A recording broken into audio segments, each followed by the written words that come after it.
ඔයත් මේ වීඩියෝ බලුවේ මේ thumbnail එකේ තිබ්බ විදිහට ඒ කොළ ඔයාලා ගෙදර තියෙනවා නම් ආයෙ කවදාවත් කඩෙන් පපඩම් ගන්න ඕනේ නැහැ. මම මේ පෙන්නුව කොළේ නම තමයි බුත්සරණ.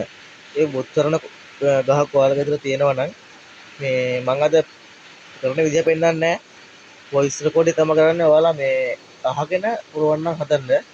අනිවාර්යෙන් මේක බලන්න මේ ඉවරනකම්.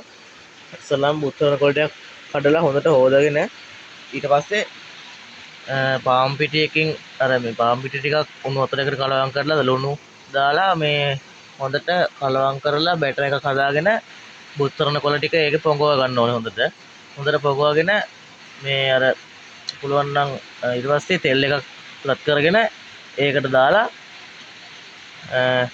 හොඳට පපඩම් වගේ පිම්මෙනකන් තියලා ගන්න පුළුවන්. ඒ පපඩම් වගේමයි මේ හරිම ක්‍රිස්පි කර කාලා හැපෙනවා. පුළුවන් නම් ඔයාලා හදලා බලන්න හැම පළාතකම වගේ තියෙනවා. හරිම රහයි. කොලේ සුදු පාටයි දැල්ල වගේ තියෙන එක තමයි ගන්න ඕනේ.